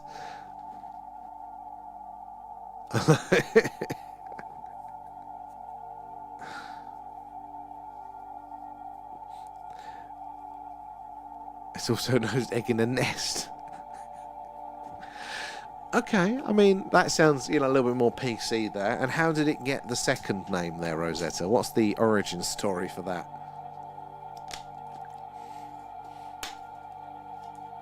Ah. Oh, baked mashed potato with a hole in it and egg crack. Okay. Try that one. Hey, Skillu, how you doing there? And Cloudy here in Lincolnshire. Saw it a couple of times last year. It was amazing. Oh, lucky. I missed it out there. I know it's probably Scandinavian. Since the more, let's have a look at these then. Where's Tickers been? Their Tickers is not up with the new hours. They go to bed. So, oh my god.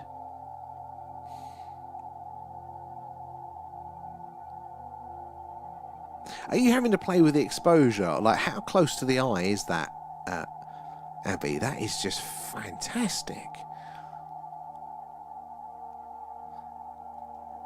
Yeah, I know, right? Absolute nerds. Yeah, since we've been doing it at 10, they haven't been able to catch it.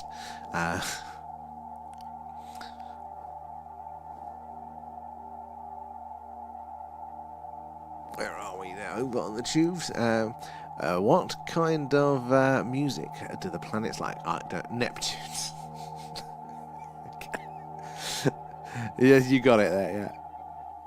They went to the moon with no water? I'm sure they took water with them, really. No, it was powdered water, you know.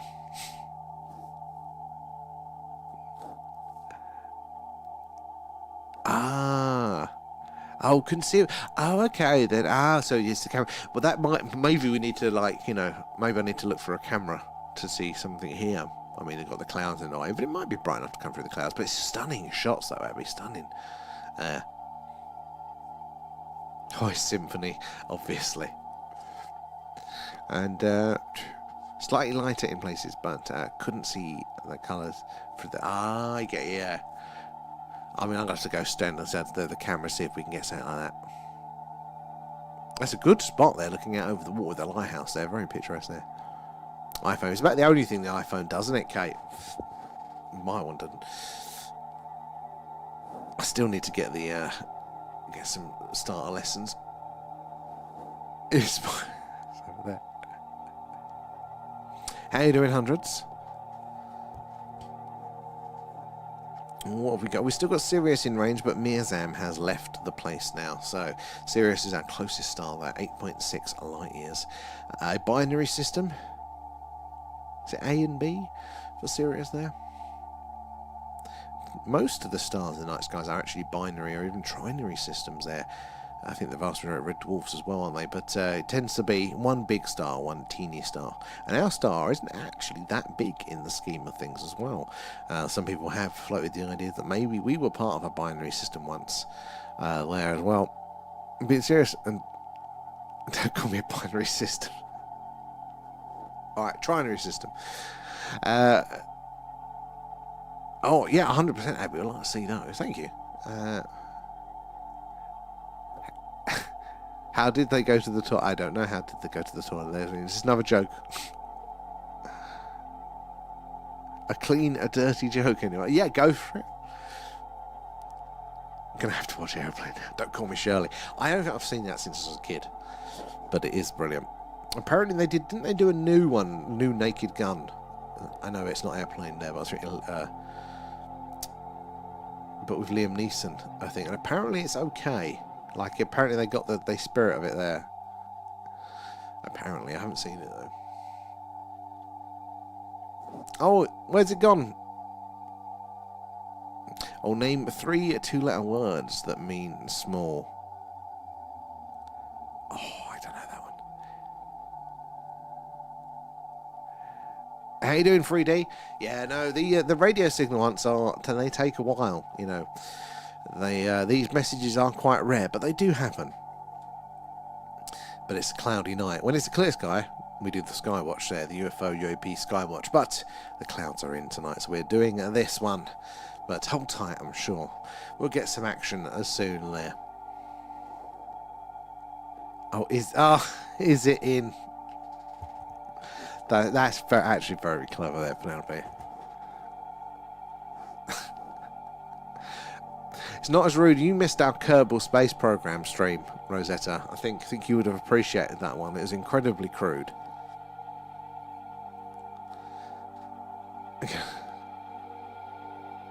Let me do it. Oh no, I've done that one.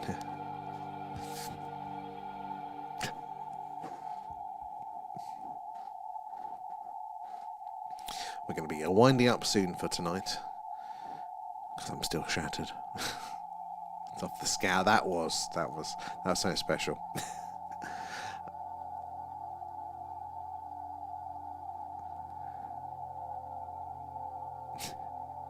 that was very good, Penelope. Get the crown.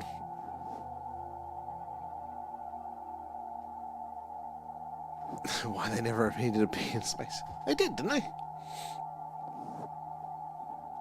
Or is that another joke?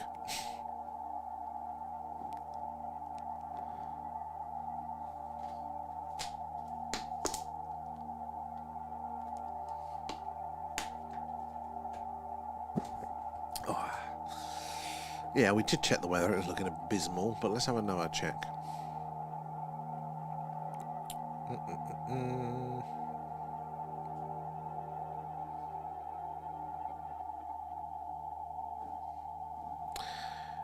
Sorry, let me get distracted. Ooh, weather is absolutely criminal this week. Looks like we're going to be doing a bit of gaming this week. Maybe we'll mix that up on Wednesday and do that. Possible Skywatch Saturday? Not looking good.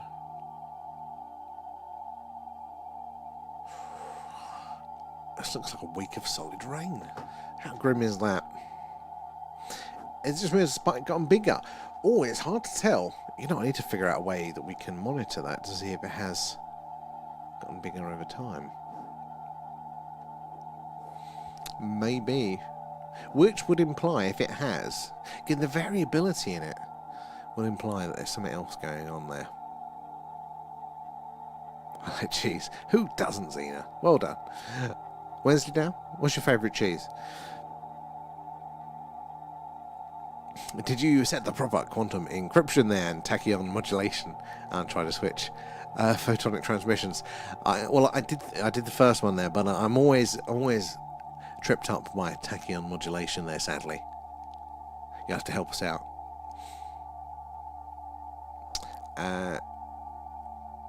Do you ever find anything? These are very, very rare. So on this one, we haven't found anything yet on the radio signal front, sadly. We do on the skywatches. We see some very strange things in the night skies. But this stream is all about patience, which we don't have these days, do we, anymore? But over the years, there have been a number of interesting signals, but they are quite rare. But it just means that it's more like a lottery when they do come up there. Thank you for the rose. But yeah, it does take a while, sadly. So... But it just means when it does happen, it's so much sweeter.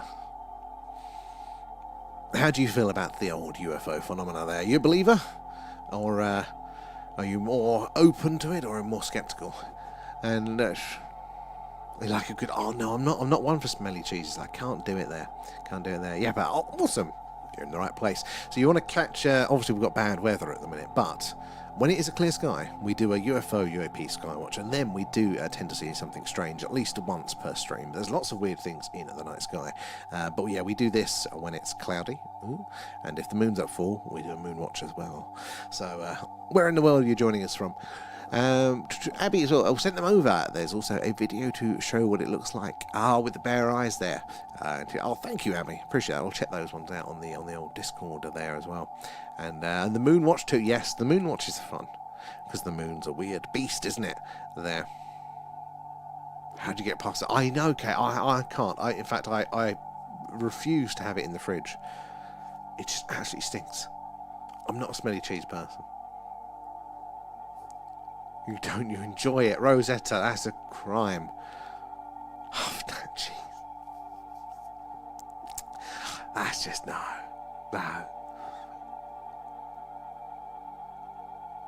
Zena, you've set up a whole cheese conversation now there. How does it come? Oh yeah, we're just I think V just spotted that. Actually, you're right. No, look. You're getting a nice ridge on this side. So again, that doesn't align, does it, with the electronic interference that we thought it was for a long time there. Log into Oscar Satellites and check some other bands and directions there. Have you done some data analysis of the previous samples? So, I mean, the reason we checked this one, that's the thing. So we could actually do some satellite stuff, but the reason we checked this one is because we're listening out for a very particular type of signal. So we're listening out for that purposeful message from an extraterrestrial civilization. You know, the hello, is anybody else out there message, like the wow signal, that sort of thing. So that's why we monitor this frequency band here, and because also it's reserved for listening only, so nobody's allowed to actually transmit on this frequency. So any signals we do get are more likely to be alien in nature. But we are hoping to do a little bit of an explore of some other frequencies there. No ghosts or smelly cheese allowed in the house. Exactly, V. 100% there. Go straight back out. Straight to the bin there. And Electron, I've just bought a new Elect V5 SDR. Brilliant choice. And going to set up a receiving station in my metal yard. Master Shed here in Lincoln. And not till summer, though. Need to insulate. Oh, yeah, a bit chilly at the minute, but awesome. Get yourself like the dish. Do some monitoring like us. We'll have 2 ears on it. And did you know if we weren't here, we still wouldn't be? That sounds like one of those Zen cones, Xena, like to get your brain hurting there. Bet you think mayo is spicy. I quite like spicy foods, actually. I'm not that bland, but I can't do smelly cheeses there. I think mayo's eggy. I'm fine with mayo. What and how would you answer then? Have you done data analysis on the previous samples?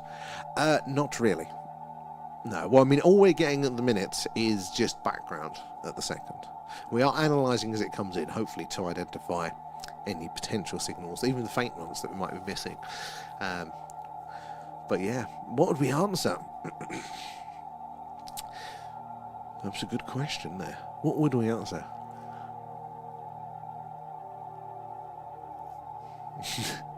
Hurts my brain, Xeno. Oh, back in a sec, Kate. No, Abby, sorry. My eyes playing up tonight. What if the aliens would receive your Twitch stream? I know, 3D. Like, I do wonder, are the aliens doing their version of Alien Twitch, and they're listening out as well? And we're both listening, but no, neither of us is talking.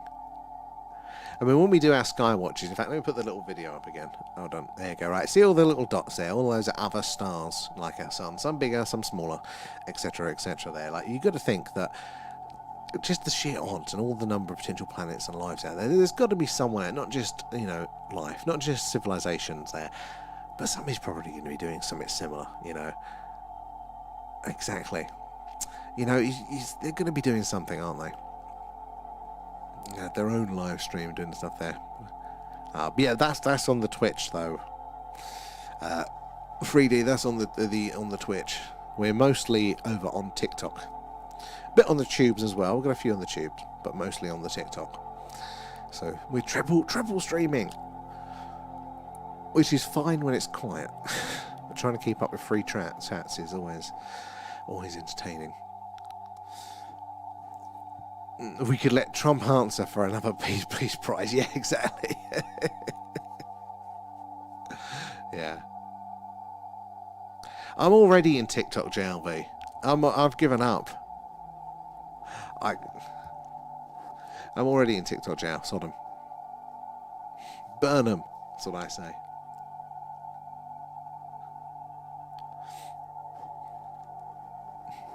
Onions are fair enough, Cena.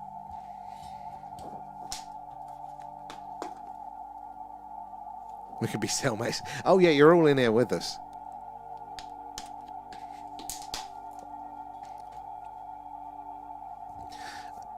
Yeah, I've given up with them.